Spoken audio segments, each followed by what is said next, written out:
కేటీఆర్ అరెస్టుకు రంగం సిద్ధం. పట్నం నరేందర్ రెడ్డితో ఫోన్లో సంబంధిత కాల్ డేటా, ఆడియోలు ఇప్పటికే సేకరించిన ప్రభుత్వం. ఈ విషయంలో ఎంతవరకైనా వెళ్ళండి, అస్సలు తగ్గొద్దు, నేను అండగా ఉన్నా అన్న కేటీఆర్. కుట్ర కేసులో భాగంగానే కేటీఆర్ను అరెస్టు చేసే అవకాశం.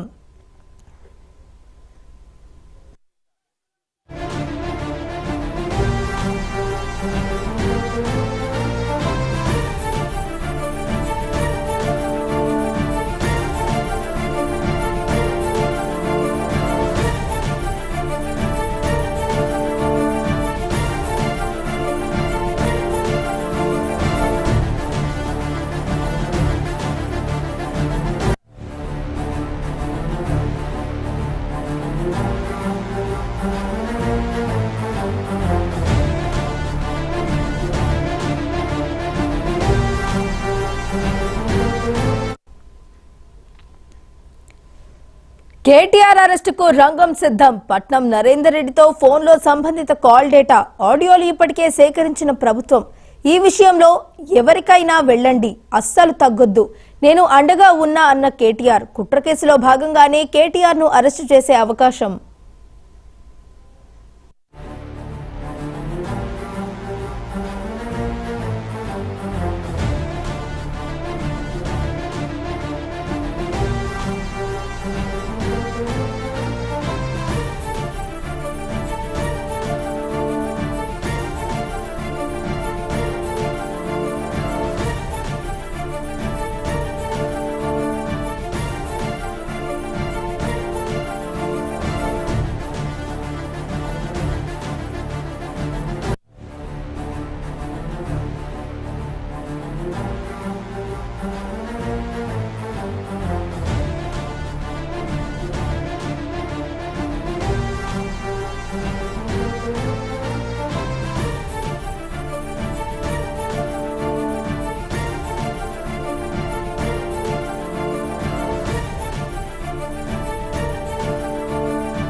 కేటీఆర్ అరెస్టుకు రంగం సిద్ధమైంది. పట్నం నరేందర్ రెడ్డితో ఫోన్లో సంబంధిత కాల్ డేటాను పోలీసులు సేకరించారు. ఆడియోలు ఇప్పటికే ప్రభుత్వం సేకరించినట్టు తెలుస్తోంది. మరి ఇదే అంశానికి సంబంధించి మరింత సమాచారాన్ని మా కరెస్పాండెంట్ శ్రీనివాస్ తెలంగాణ భవన్ నుంచి లైవ్ ద్వారా అందించడానికి సిద్ధంగా ఉన్నారు. శ్రీనివాస్, చెప్పండి.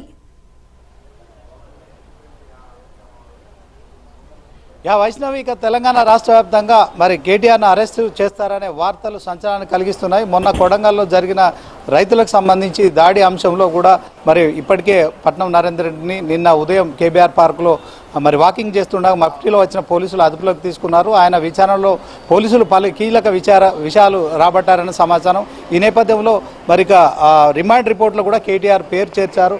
మొత్తానికి తెలంగాణ రాష్ట్ర వ్యాప్తంగా కూడా మరి కేటీఆర్ను అరెస్టు చేస్తారనే వార్తల నేపథ్యంలో బీఆర్ఎస్ కార్యకర్తలు కేటీఆర్ నివాసానికి చేరుకున్నారు. నందినగర్ నివాసానికి మరి అర్ధరాత్రి కూడా నాయకులంతా కార్యకర్తలంతా కూడా చేరుకొని కేటీఆర్కు సంఘీభావం ప్రకటించే దిశగా కూడా మరి ఆయనతో కలవడం జరిగింది. తెల్లవారులు కూడా ఆయనతో ఉన్నారు. సో మొత్తానికి మరి మాజీ మంత్రులు కావచ్చు, మాజీ ఎమ్మెల్యేలు అంతా కూడా కేటీఆర్ నివాసానికి చేరుకున్నారు. కేటీఆర్ను అరెస్టు చేయబోతుంది ప్రభుత్వం. మరి ఇక దీంట్లో ప్రభుత్వాన్ని అస్థిరపరిచే కుట్ర కేటీఆర్ చేశారు. మరి దీంట్లో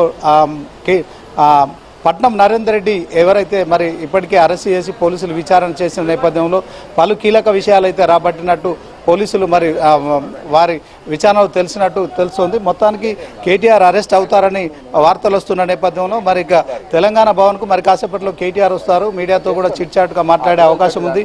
మరి మనతో మాట్లాడేందుకు మరి మాజీ మంత్రి ప్రశాంత్ రెడ్డి గారు ఉన్నారు. ఆయనతో మాట్లాడదాం. చెప్పండి సార్, ఎట్లా చూస్తారు ఈ ఇష్యూని అంతా?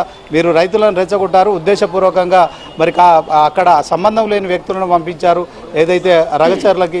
ఇది బీఆర్ఎస్ కుట్ర అని చెప్పి కాంగ్రెస్ ఆరోపిస్తుంది. పోలీసుల విచారణలో కూడా మరి కేటీఆర్ పేరు రిమాండ్ రిపోర్ట్లో పెట్టడం ఎట్లా చూస్తారు? చూడండి, ఇది రేవంత్ రెడ్డి గారు వారు ఇచ్చినటువంటి 6 గ్యారెంటీలు, 420 హామీలు అమలు చేయలేక డైవర్షన్ పాలిటిక్స్ చేస్తూ ఉన్నాడు. ఆ అమలు చేయలేని ఫ్రస్ట్రేషన్లో ఒక నియంతలా మారుతూ ఉన్నాడు ఆయన. అంటే ఏం చేయాలనో అర్థం కాక మరి కేటీఆర్ గారు కావచ్చు, హరీష్ రావు గారు కావచ్చు, టీఆర్ఎస్ పార్టీ నాయకులు కావచ్చు, మీరు 100 రోజులు అన్నారు, 100 రోజులు అయిపోయింది, 200 రోజులు అయిపోయింది, 300 రోజులు అయిపోయింది, 360 రోజుల దగ్గరకు వస్తూ ఉన్నది. ఇప్పటికీ మీరు చెప్పిన హామీలు రుణమాఫీ కాలేదు, రైతు బంధు ఎగ్గొట్టిర్రు, 500 వడ్ల బోనస్ ఎగ్గొట్టిర్రు, అట్లనే 4000 పెన్షన్ కాలేదు, 2500 మహిళలకు ఇస్తామన్నారు కాలేదు. అట్లనే నీకు ఏది కూడా విద్యార్థులకు 5 లక్షల రూపాయల భరోసా కార్డు అన్నారు, అది దాని ఊసు లేదు. ఇట్లా ఏది కూడా వాళ్ళు చెయ్యలేక ఇవాళ ఎక్కడికక్కడ ప్రజలు అడుగుతున్నందున, టీఆర్ఎస్ పార్టీ నాయకులు ప్రశ్నిస్తున్నందున, ముఖ్యంగా మా కేటీఆర్ గారు దీని మీద గలమెత్తడం వల్ల ఇవాళ ఏదో డైవర్షన్ అందరినీ జైలు వేసేస్తే నన్ను అడిగేవాడు ఉండడు అన్న పద్ధతిలో ఆయన ఉన్నాడు.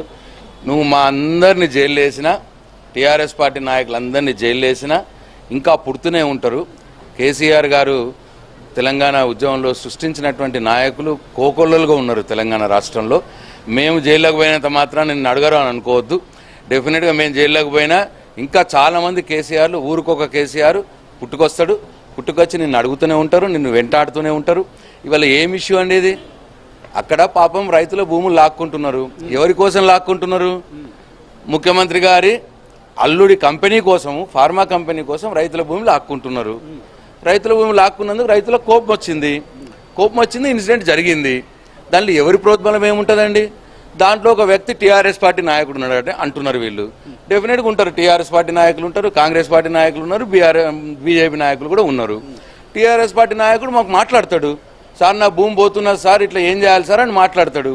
మరి నువ్వు గట్టిగానే మాట్లాడయ్యా, నీకు పరిహారం ఏమి ఇస్తారు, మరి ఎంత ఇస్తారు అని మాట్లాడు, నీకు నష్టం జరిగినప్పుడు నువ్వు మాట్లాడాలి. గారు గతంలో మీరు కూడా ఫార్మాసిటీ కోసం భూములు సేకరించారు.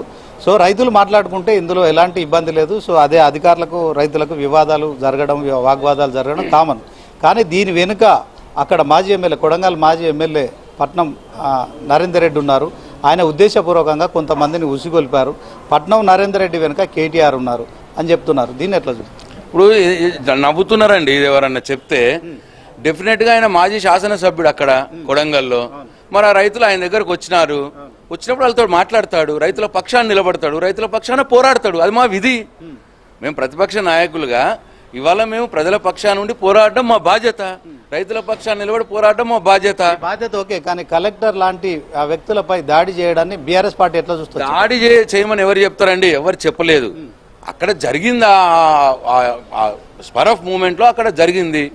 దానికి ఎవరు కూడా దాన్ని సమర్థించట్లేదు.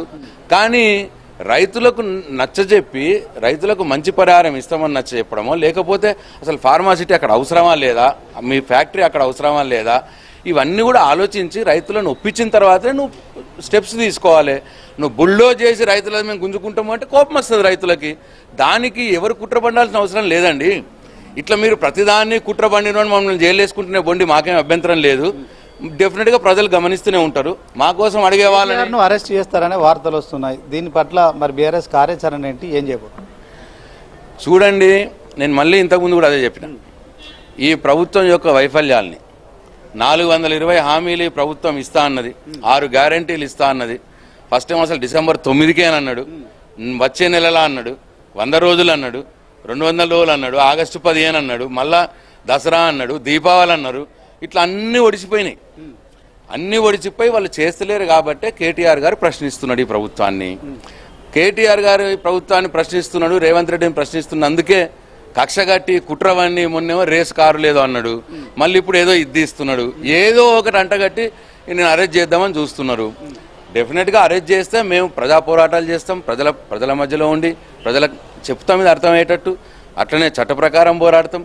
నేను ఈ సందర్భంగా మరి ఆ రోజు కేసీఆర్ గారు ప్రభుత్వంలో ఉన్నప్పుడు ఎవరైతే ప్రశ్నించే గొంతుకలు అన్నారో, మరి ప్రొఫెసర్ కోదండరాం గారు ఇప్పుడు ఎటుపోయినారు, మురళి గారు ఎటుపోయినారు, తొలివెలుగు రగ్ గారు ఎటుపోయినారు, మేధావి లోకం ఎటుపోయింది, పౌర హక్కుల సంఘాలు ఎటుపోయినాయి. ఇవాళ ఒక ఎస్టీలని 16 మందిని రాత్రంతా కొట్టి ఇవాళ వాళ్ళని జైల్లో వేసినారు. వీడియో చూస్తే తెలుస్తుంది. పాపం కుంటుకుంటూ నడుస్తూ ఉన్నారు ప్రతి ఒక్కళ్ళు కూడా. ఎటుపోయినాయి పౌర హక్కుల సంఘాలు ఎటుపోయినాయి? నేను ఈ సందర్భంగా నేను మేధావి లోకాన్ని, తెలంగాణ సభ్య సమాజాన్ని, నేను పౌర హక్కుల నాయకుల్ని అందరిని కూడా నేను కోరుతాను, దయచేసి స్పందించండి, రండి బయటకి. ఇంకా ఎన్ని రోజులు ఈ నియంతకు భయపడతారు? సంవత్సరం అయిపోయింది, చెప్పిన హామీలు నెరవేర్చలేడు.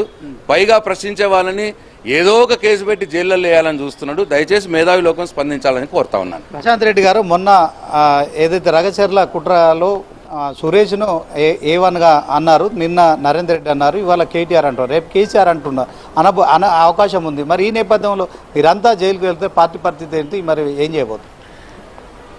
నిర్బంధాలు చేసి ఎవరి గొంతును కూడా నొక్కలేదు, ఏ ప్రభుత్వం కూడా నొక్కలేదు, చరిత్ర ఇది. నువ్వు ఎంత నిర్బంధం మమ్మల్ని చేస్తే స్ప్రింగ్లా అంత పైకి వస్తాం. ఇంకా మళ్ళీ నేను ఇంతకుముందే చెప్పినాను, ప్రతి ఒక్క ఊర్లో 100 మంది కేసీఆర్లు ఉన్నారు. ఇవాళ ప్రశాంత్ రెడ్డి జైల్లోకి పోయినంత మాత్రాన ఏదో ఎవరు రారు బాల్కొండ నియోజకవర్గంలో ఎవరు రారు అనుకుంటే ఆయన పొరపాటు. 100 మంది కేసీఆర్లు బాల్కొండ నియోజకవర్గంలో పుట్టుకొస్తారు. అట్లా ట్యాపింగ్ అంశంలో కూడా బీఆర్ఎస్ మాజీ ఎమ్మెల్యేలకు పోలీసులు నోటీసులు ఇచ్చారు, ఈరోజు విచారణ కూడా చేపడుతున్నారు. మరికొంతమంది కూడా బయటకు వస్తారని కూడా చెప్తున్నారు. ఇలాంటి అంశాలన్నిటి పట్ల పార్టీ ఎలా ఎదుర్కొంటుంది? నేను చెప్పేది అదేనండి, ఆయన అధికారం ఆయన చేయిలో ఉంది కదా అని నన్ను ఎవ్వడు అడగద్దు, నేను ఏది చేస్తే చూడాలా అన్న ఒక నియంతల ఆయన వ్యవహరిస్తున్నాడు. మరి ఆయన అధికారం అడ్డం పెట్టుకొని మమ్మల్ని అరెస్ట్ చేస్తే చట్టం ఉన్నది, న్యాయస్థానాలు ఉన్నాయి, ప్రజలు ఉన్నారు, గమనిస్తూనే ఉన్నారు, ఆయనకు కూడా గుణపాఠం వస్తుంది. ఈ ఫార్ములా కేసు ఆ విషయంలో కేటీఆర్ ఢిల్లీకి వెళ్ళారు, బీజేపీతో డీల్ చేసుకున్నారు, గవర్నర్కు అనుమతి విషయంలో అది పెండింగ్ పెట్టారని కూడా ఆరోపణలు చేస్తున్నారు. కేటీఆర్ గారు పోయి సెంట్రల్ మినిస్టర్ని కలిశారు. ఈయన అమృత్ టెండర్లో ముఖ్యమంత్రి గారి బావమరిదికి అప్పనంగా కట్టబెట్టిర్రు అన్న విషయాన్ని కేంద్ర పట్టణాభివృద్ధి శాఖ మంత్రికి కంప్లైంట్ చేయడానికి కేటీఆర్ గారు వెళ్ళారు. అక్కడేం 10 రోజులు ఉండలేడు, ఇవాళ వెళ్ళాడు, ఆయన్ని కలిశాడు, మళ్ళీ తెల్లారు వచ్చేసాడు. దీంట్లో ఎవరికి మేము పోయి అడుకోవాల్సిన అవసరం లేదు. అసలు పొంగులేటి శ్రీనివాసరెడ్డి గారి ఇంట్లో ఈడీ రైడ్లు అయినాయి. ఇప్పటిదాకా ఈడీ పొంగులేటి శ్రీనివాసరెడ్డి ఇంట్లో మేము రైడ్ చేసినాము, ఇగో గిది ఉంది, గిది దొరికింది, గిది దొరకలేదు అన్నది ఇప్పటిదాకా లేదు. మరి దాని మీద చర్యలు లేవు. ఎవరితోటి కలిసినట్టు? అదాని వచ్చి 3-4 గంటలు పొంగులేటి శ్రీనివాసరెడ్డితో కోహినూరు హోటల్లో రహస్య మీటింగ్లు జరిగినాయి. ఎవరితో కలిసినట్టు? ఇవాళ ఈ రాష్ట్రంలో రేవంత్ రెడ్డి కాంగ్రెస్ పార్టీ బీజేపీ కలిసి పనిచేస్తూ ఉన్నాయి. మేము ఎవరికి అడగాల్సిన అవసరం లేదు, మేము చట్ట ప్రకారమే పోతాం. డెఫినెట్గా ఆయన కేంద్ర మంత్రి కాబట్టి ఆయన డబ్బులు అవి, అమృత్ డబ్బులు ఏంటంటే కేంద్రం డబ్బులు అవి, ఈ స్టేట్ గవర్నమెంట్ డబ్బులు కావు, కేంద్రం డబ్బులు కాబట్టి ఆయనను కలిసి కేటీఆర్ గారు ఆయన కంప్లైంట్ ఇచ్చినారు. చర్యలు తీసుకోమన్నాం, ఏది ఇప్పటికి సపోర్ట్ లేదు. ఈడీ చర్యలు తీసుకోదు, పట్టణాభివృద్ధి శాఖ చర్యలు తీసుకోదు. ఎవరెవరు కలిసినారు? ఇవాళ రేవంత్ రెడ్డి కాంగ్రెస్ పార్టీ రాష్ట్రంలో, అట్లనే బీజేపీ కలిసిపోయినాయి. ఓకే, కేటీఆర్ అరెస్ట్ అయితే మీ కార్యాచరణ, పార్టీ కార్యాచరణ? ఊహాగానా ప్రశ్నలకు తావులేదు. ప్రజలు ఉన్నారు, మాకు చట్టం ఉన్నది, న్యాయస్థానాలు ఉన్నాయి, మేము పోరాడుతూనే ఉంటాం. మీరు ఎంతమందిని అరెస్ట్ చేసినా మా గొంతు నొక్కలేరు, మమ్మల్ని ఆపలేరు. ఓకే, ఇది మరి మాజీ మంత్రి ప్రశాంత్ రెడ్డి చెప్తున్నారు. కేటీఆర్ అరెస్టు అనేది ఊహాగానం మాత్రమే, దీనిపై ఇప్పుడే స్పందించాల్సిన అవసరం మాకు లేదు. సో అరెస్టు చేస్తే ఎలా ఎదుర్కోవాలి, ప్రజాక్షేత్రంలో మేము ఎలా ముందుకెళ్ళాలనే దాని పట్ల మేము పూర్తిగా మాకు కార్యాచరణ ఉంది, ఇందులో భయపడేది లేదు. ఎంతమందిని అరెస్ట్ చేసి జైల్లో పెట్టినప్పటికీ కూడా మరి అంతకు మించి బీఆర్ఎస్ సంబంధించిన నాయకులు, కార్యకర్తలు అందరూ కూడా మరి ఖచ్చితంగా బీఆర్ఎస్ పార్టీని కాపాడుకుంటారు. దీంట్లో మరి కేటీఆర్ కూడా కాసేపట్లో తెలంగాణ భవన్కు రాబోతున్నారు. సో మీడియాతో చిట్ చాట్ నిర్వహించే అవకాశం ఉంది. సో ఇక మరి ఏదైతే రగచర్ల అంశంలో కావచ్చు, మరి ఆయనను అరెస్టు చేస్తారనే వార్తలు వస్తున్న నేపథ్యంలో మొత్తానికి తెలంగాణ భవన్ వద్ద అయితే వాతావరణం సందడిగా నెలకొందని చెప్పుకోవచ్చు. రాత్రి నుంచి నందినగర్ హిల్స్ నివాసంలో కేటీఆర్ నివాసానికి చాలామంది కార్యకర్తలు చేరుకున్నారు. మరి తెల్లవారులంతా కూడా చాలామంది రావడంతో మరి కేటీఆర్ కూడా వాళ్ళతో కలవడం కావచ్చు, సో వాళ్లకు మనోధైర్యం నింపే ప్రయత్నం చేస్తున్నారు. సో బీఆర్ఎస్ కార్యకర్తలంతా కూడా మరి కేటీఆర్ నివాసానికి చేరుకోవడం కావచ్చు, బీఆర్ఎస్ నాయకులు మరి మాజీ ఎమ్మెల్యేలు అంతా, మాజీ మంత్రులు అంతా కూడా కేటీఆర్ నివాసానికి చేరుకోవడం కావచ్చు. కేటీఆర్ అరెస్ట్ అవుతాడనే వార్తలు వస్తున్న నేపథ్యంలో తెలంగాణ భవన్తో పాటు మరి నందినగర్ నివాసం వద్ద కూడా చాలామంది కార్యకర్తలు చేరుకుంటున్నారు. కేటీఆర్ ఇష్యూలో మరి ఏం జరుగుతుందనే సస్పెన్స్ అయితే తెలంగాణ రాష్ట్ర వ్యాప్తంగా కొనసాగుతోంది. మొత్తానికి ఈ అంశంలో మరి ప్రభుత్వం ఇప్పటికే మరి ఉద్దేశపూర్వకంగా ప్రభుత్వాన్ని అస్థిరపరిచే కుట్ర చేయడానికి కీలక సూత్రధారి కేటీఆర్ అని పోలీసులు నిర్ధారించినట్టుగా వార్తలు వస్తున్న నేపథ్యంలో కేటీఆర్ అరెస్టు తథ్యమని కూడా మరి ఈ యొక్క వార్తలు వెలువడుతున్న నేపథ్యంలో మొత్తానికి తెలంగాణ భవన్కు మరి బీఆర్ఎస్ నేతలంతా చేరుకుంటున్నారు. ఒక్కొక్కరుగా కూడా మరి రావడం కావచ్చు, మరి కేటీఆర్కు మరి సంఘీభావం ప్రకటించే దిశగా కూడా వాళ్ళంతా కూడా చేరుకుంటున్న పరిస్థితి. మొత్తానికి ఒక వాతావరణం అయితే ఉద్రిక్తంగా మారుతోంది. క్షణానికి మరి ఈ యొక్క కేటీఆర్ అరెస్ట్ అనే వార్తల నేపథ్యంలోనే వీళ్ళంతా కూడా మరి కేటీఆర్ను కలిసి మరి సంఘీభావం ప్రకటించడానికి వస్తున్నారు. సో మనతో మాట్లాడేందుకు మరి వెంకటరమణారెడ్డి గారు ఉన్నారు, ఆయనతో సార్ నమస్తే సార్. ఎట్లా చూస్తారు? కేటీఆర్ అరెస్ట్ చేస్తారంటున్నారు, మరి దీనికి ఎందుకు వచ్చారు మీరు? ఇక్కడ కేటీఆర్ని కలవడానికి వచ్చారా? నిజంగా అరెస్ట్ చేస్తున్నా ఏం జరగబోతుంది? ఏం అరెస్ట్ ఏమున్నదని, ఏం తప్పులు చేసిండని ఏముంది? ఎన్నో తప్పులు వాళ్ళు చేసిండప్పుడు మనం ఏం చేయలేదు కదా.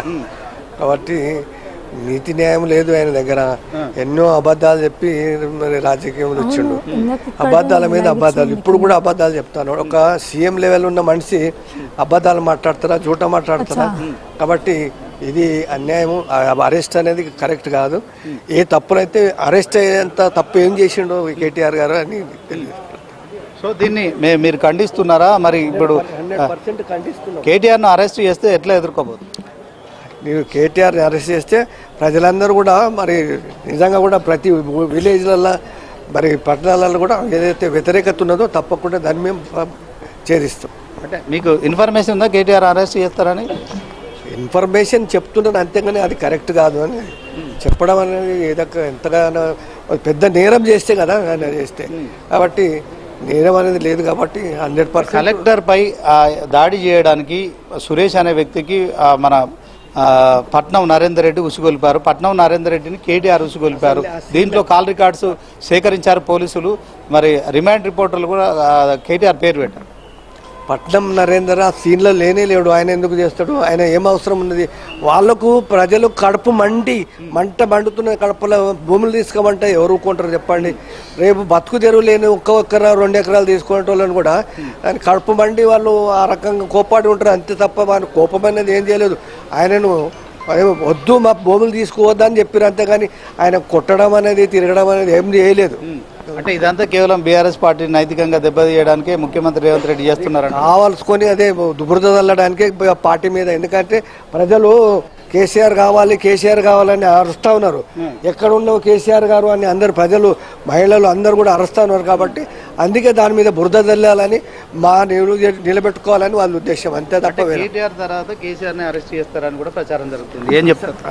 నేను అరెస్ట్ అనేది కూడా దాంట్లో ఏం తప్పులు లేవు కదా. ఇప్పటికే చాలా కేసులు ఉన్నాయి. టెలిఫోన్ ట్యాపింగ్ కావచ్చు, కాళేశ్వరం కావచ్చు, మరి ఇక దీంట్లో డ్రగ్స్, ఇలాంటి కేసులన్నీ కూడా విచారణ జరుగుతుంది.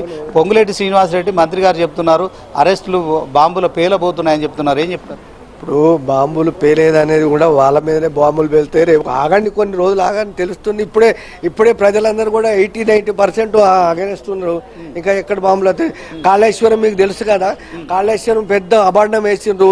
అది కాళేశ్వరం ఇదైపోయింది, ఇరిగిపోయింది అది అని చెప్పడం కానీ ఇప్పుడు ఏమైంది? కాళేశ్వరం వాళ్ళే కదా ఇప్పుడు మల్లన్న సాగర్కి అన్నిటికీ కూడా నీళ్లు నింపి ప్రజలకు నీళ్లు అందిస్తున్నారు. అయితే మరి దీనివల్ల అంతే కదా.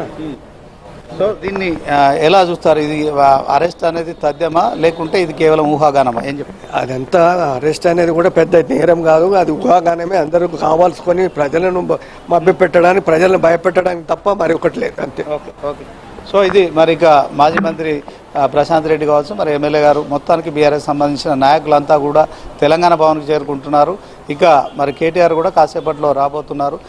నందినగర్ నివాసంలో ప్రస్తుతం ఆయన ఉన్నారు. సో నందినగర్ నివాసం నుంచి చాలామంది కార్యకర్తలు, నేతలంతా కూడా ఆయనకు మరి మనోధైర్యాన్ని, సంఘీభావాన్ని తెలిపేందుకు వెళ్ళారు. సో కేటీఆర్ వాళ్ళందరూ కూడా మరి చాలా నిబ్బరంగా ఉన్నారు. ఆయనకు మనోధైర్యం నింపే కార్యక్రమం ఆయన కూడా కార్యకర్తలకు మనోధైర్యం నింపుతున్నారు. కాసేపట్లో తెలంగాణ భవన్కి వస్తారు. సో చిట్ చాట్లో ఆయన ఏం మాట్లాడతారు అనేది మాత్రం ఇప్పుడు ఆసక్తికరంగా మారింది. మీడియాతో కాసేపట్లో చిట్ చాట్ అవుతుంది. మరి చిట్ చాట్ తర్వాత కూడా మరొకసారి మనం మాట్లాడుకునే ప్రయత్నం చేద్దాం. ఇది ఇక్కడ తాజా పరిస్థితి. Over to you. Right, thank you Srinivas.